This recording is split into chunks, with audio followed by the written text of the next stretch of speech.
Hello and welcome to final round coverage. We've got the 2018 Las Vegas Challenge lead card, 18 holes left to play here at the Wild Horse Golf Club. BigSexy commentary here with you, Nate Sexton and Jeremy Koling. We've got Eagle McMahon leading the way so far, playing really great golf through 3 rounds. Surprising name in the mix with Joel Freeman just playing very solid. Simon Lizotte, kind of surprising that he would be out here in this position with the long open course. And of course you got Paul McBeth in the mix as always. Yeah, you got 2 young, at the NT level, we'll call them undecorated Colorado boys with a pretty big lead over the field. So we'll see if one of them can hang on. Hole 1, par 3, 393. It's got OB on the right, but not a lot else. It's just kind of up there on the mound. I hadn't really thought about them being from Colorado. This is not Colorado golf. Yeah. But Eagle has adapted his game for all tour situations, especially long open courses like this one. There's Eagle just throwing the softest throw ever. It goes 400. I've noticed that this weekend. It really does seem like he's throwing softer and going further. Yeah. It's really interesting. And here's Joel showing you a nice forehand flex. Go. He's got some power. He's shown that through 3 rounds so far. Wow. Just parks it. Whoa. It's a great shot. Yeah, that was really great. Simon, super high line. Just a bit too early on the release. He's still going to be about 35 feet away.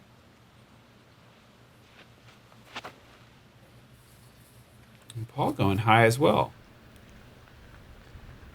And you got to imagine. Whoa. Oh, that's a bad skip there. I mean, with that much angle, I thought that he would have been digging into the hillside. But I was going to say, you got to imagine that Simon and Paul are both on attack mode. They have to be. Oh, no. All right. Oh, that could have been a lot worse. It really could have. But this is not the putt you want for par. Oh. And you never want to putt for bogey. You just don't. Oh. Doesn't matter how far.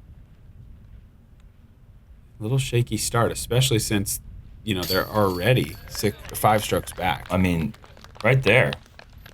That's going to drop Simon to 8 strokes back of Eagle, just like that. Yeah.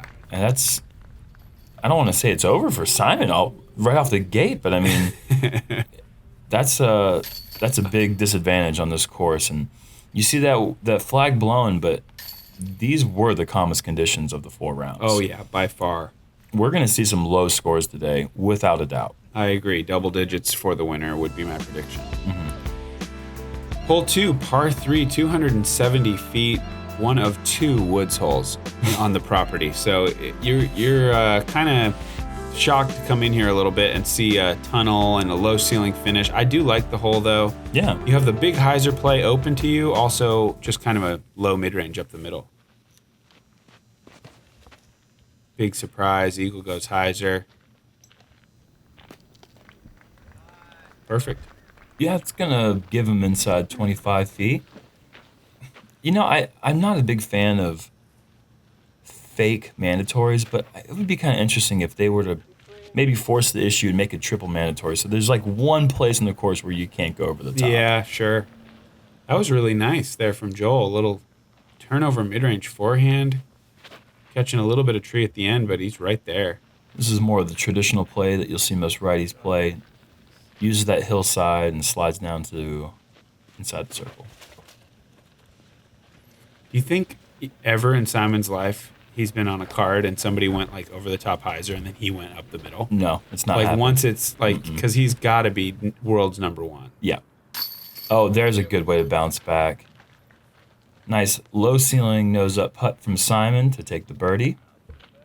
And I got to give a quick shout out to Tristan Lucerne from Colorado, another Colorado boy, who's the only person to ace this hole. That's a really hard ace because of that low ceiling finish. Exactly. Yep. Maybe skip ace. I don't know. And a little bit of a shaky putt from Joel. We haven't really seen him miss any putts that bad. That was a little. You could tell he was shaky with that stroke. Confident putts from the other 3 seasoned veterans. Joel tapping for his par.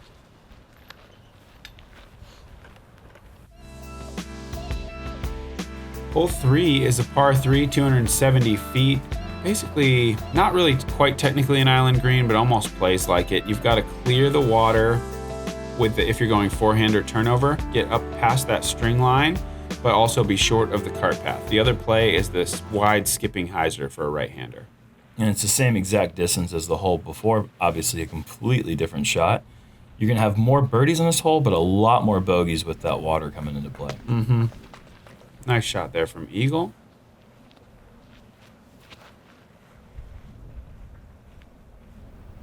That looks like it's got great movement on it, but wow, just denied a skip, but he'll be fine. And that was kind of the check I thought he was going to be getting on hole 1, and really surprised to see that thing slide so much. Yeah, but it's so downhill, you're kind of bringing a hyzer into a downhill slope.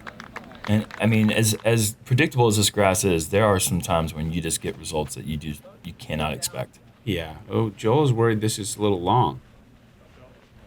It's all good. And that, I mean, for that shot to land where it did and him to think it was long, that kind of tells me, oh, whoa, that's a first. Well, I was saying was, I think that kind of tells you that he might be a little bit nervous. I think for sure. We get nervous and we start thinking that good shots are bad shots and second guessing the way they come out of our hands. You just want perfection. So, when you're in this position, so you get to be pretty exacting where you let a shot go, and if it's at all off the line you were imagining, you're like, oh, no. But yeah, right. Usually it's fine. And I wonder if that missed putt from Eagle, which is so uncharacteristic, especially this week, maybe that helps Joel relax a little bit. And instead of thinking he has to be perfect, he can just play his game and focus on himself. Yeah, for sure. Maybe not up against a insane disc golfing machine. Right. Hole 4, he still is, but he might not know it. Hole 4, par 3, 378. Again, up on this mound, so the putting is difficult. You got OB cart path right behind the basket. And with the calm conditions, I imagine most of these guys are probably going to go with the spike hyzer like we see here. He wants more distance. Yeah. And Simon. Oh, man. Simon didn't go high enough. I would have thought that he would have hit something that was too high. Yeah, like somehow. Like an asteroid or something. Yeah. And that needs to check up. Joel's calling for it again. Oh. Mm-mm. That's going to be a tough putt. See if Eagle can show us fans how this hole's played. We haven't really seen a good shot yet. Yeah, there's a good shot. Now we got one.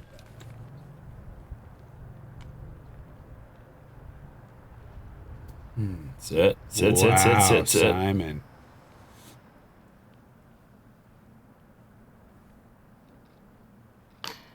Oh, sit. Oh, man. That's exactly what happens on this green. Scary putts and rollaways. Wow, that went further than I thought it did. Oh, no. I mean, good save. Drop McBeth back to 22 under. Yeah, I mean, we're early in the round, but certainly Simon and Paul, to this point, don't appear to be as locked in as you might like to see when they're that many strokes down. If you don't already know, check out the Innova factory store online. It's the place to get factory seconds, some rare discs, and the big one being Tour Series. Support your local pro, your favorite pro, whoever it is.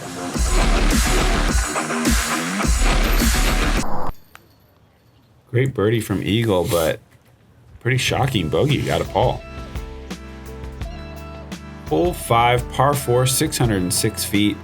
Got one tree pretty much in the middle of the line. I've seen some really great hyzer kind of flip shots out to the right over the cart path coming back, and also the flex forehand has been a popular option. Nobody really going for the hole-in-one. You just need to be up short of the green and then pitch across to that precarious basket position.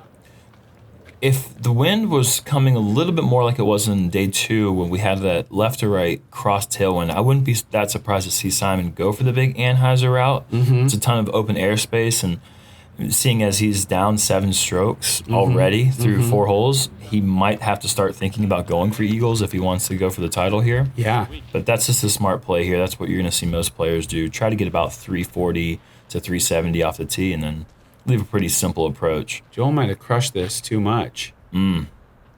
And that is not going to be very easy. Mm-mm. Oh, man. Paul really left that one. He wanted that to flip to the right for sure, and he put it way too much hyzer on it. This is a scary place to be. He's probably at least 350. Oh, yeah, I would say 350 to 375. And wow. That's pretty incredible, because the green is OB, and then just beyond the basket is a cart path. If you get over that hill with any speed whatsoever, you're going to go out of bounds. Yeah. And yeah, there's no way to really tell you just how good that shot was.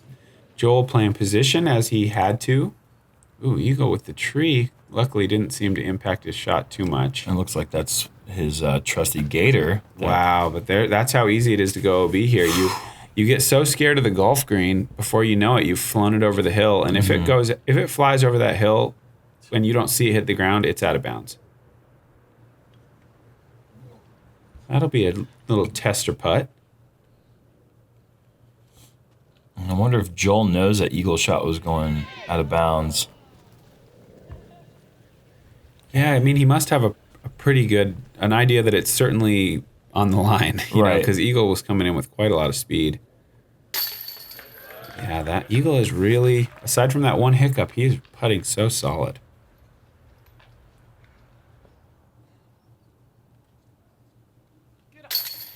Ooh, just over the rim there.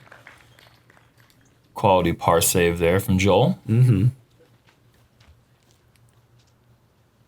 And that's outstanding. Yeah, bad drive, no problem.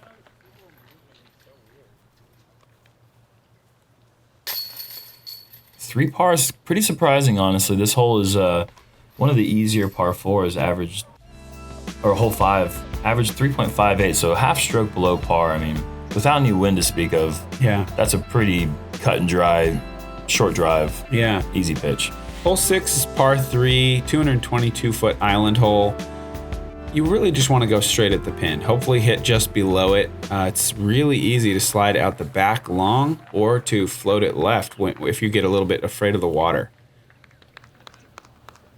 And Paul with a good play there, going, instead of trying to play the hyzer into the hill, which produces a lot of counter flares, he aims left side of the pin and hits the hill and kind of counter skips to a flat.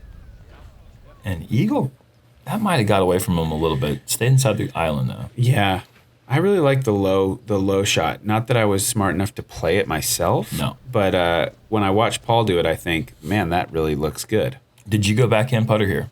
I went backhand once and I went out of bounds, and then I made it from the drop zone, and then I went forehand and I put it over by the drop zone, and then I putted it in the water.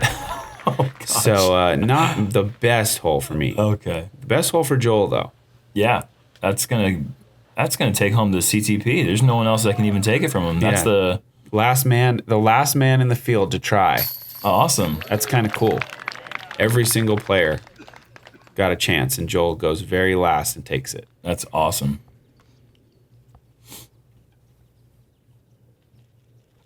Yeah, nothing. Just no problem. Big putt.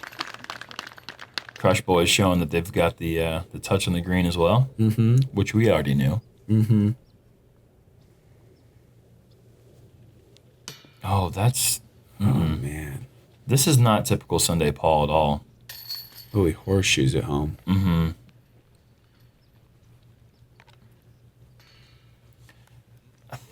That's just not what... I don't know how to feel about that. I'm going to say it's the early season. I'm going to say, you know, it's been a long off season, I think, for Paul, you know, with the wedding and everything. Maybe it wasn't quite the practice he's used to, but I expect him to round into form really quick. Yeah, I'm not concerned. Hole 7 is a par 4, 462 feet. The green is about 5 feet wide. It is super, super small green. Water, sand traps, OB line long. Eagle wants to go for this, though. This is the third hardest hole in the course. Oh, man. It just gets over that lip by about 2 inches, and he might be going out of bounds long, but probably not. I think he would be safe. Yeah. And Simon's heading towards the bunker as well. Yeah, he's in the both bunker. in the sand. It might be possible to make the birdie putt, though, for Simon, if he's not behind the tree too much. And Joel is playing the layup. That's maybe too much layup. Maybe. I think he's going to be good. Has trickled OB left. See, too that's safe. really what you don't want to do, is Right. when you try to play safe and then go OB. And this looks like it's going to be a little too far left. But it could find that land in between the bunkers. That's really the ideal place. Nope. Wow, 4 for 4 on the league group here, going out of bounds. There's a lot of out of bounds to go with, though. This whole averaged 3.9, so I mean, barely under par. I'm surprised it's that good, honestly. This hole is so hard. Yeah, there's just so many places you can go out of bounds. Like this Oh, right here this is could going to go be in out. danger. Okay, good. Catches in the rocks. Eagle with the chance for still a birdie. Circle 3. That's awesome. And Simon really rolled back to a fantastic spot, about as close as you could possibly be while being in the bunker. Woo! Might be my favorite thing in disc golf is watching Simon release a shot that he doesn't like out of his hand. And it still goes in. Well, even if it doesn't, Yeah. he's going to give you something awesome to... Oh, man. He's funny to watch. Paul for the par. I mean, that feels like a bogey right now, but 4 is okay score to get away with here. Yeah. Not when the guy that's beating you by 7 is taking a 3, but... Hole 8, par 3, downhill 417 feet. OB cart path on the left. OB water early, though not really in play. You're going to see some really straight mid-ranges from these power throwers, I think, or perhaps a big forehand. Yeah, I think forehand's going to come in, especially Eagle, the way he's been working on it this season. He's not even going flex. I mean, I can't reach this with hyzer, so that just tells you, well, it tells me how much distance Eagle really has. To put it on the green with just straight hyzer, he's getting some serious pop behind that. Yeah. And I believe that's probably an MD3, maybe an MD4 from Simon. I don't think he's flipping a 4 like that, but who knows? Could be beat up. Joel's going to maybe show us that flex line. Not too much flex, but that looks nice. Yeah, that's going to be close to the old green. That's where the pin was last year, right in the middle of the green that he just skipped off of, and probably 30 feet away. I'm thinking T-Bird 3. Yeah, that's the super McBeth play. I feel like the low fairway driver. That's probably a good thing. I think that was going out of bounds with that. Oh, it might still be. Oh, gosh. Wow. I thought he got saved perhaps by that little lip, but brutal. Wow, what a terrible break. Ooh, good effort from Simon. Yeah, we really haven't seen a highlight putt yet on the league group. Could this be it? No. Another bogey for Paul. Another birdie for Joel. Wow. I mean, Eagle is still obviously in first and playing great. He's going to be moving to 32 under. I'm sure he's going to tap this one in. Yep. I mean, I can't speak enough about... Joel is 30 under par.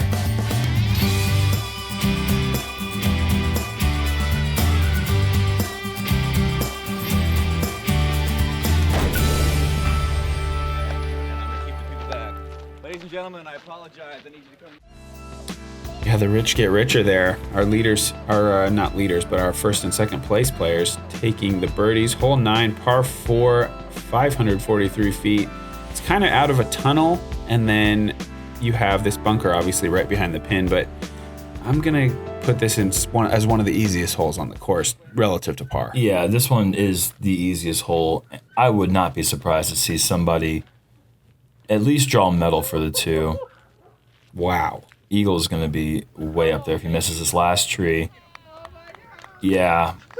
Sweet. That's going to give him a somewhat scary putt from 35. But, yeah, that's awesome. Do you think I'll ever be able to do stuff like that? Nope. Dang it. I think our viewers may be able to if they're young. Yeah, if they keep practicing. But no, not you. Yeah, I think you might be right. Simon can do things like that. What? But he's done something much worse. That probably busted through because he is Simon, but Right. I don't know. That's not good. This is looking like a little bit too much hyzer, but he might get himself a 50-footer. Yeah, he kept that thing flipping up the whole way, but just a little bit too much hyzer, like you said. Maybe a higher shot with something a little bit more understable. Maybe Simon didn't get through much. What a shot. What a tough shot to have with the bunker right behind it, to have to go at it from that distance. Well, he'll have a fairly safe bid from 40 feet away for his birdie. And Joel giving it a nice run. Yeah, that's good. Yep.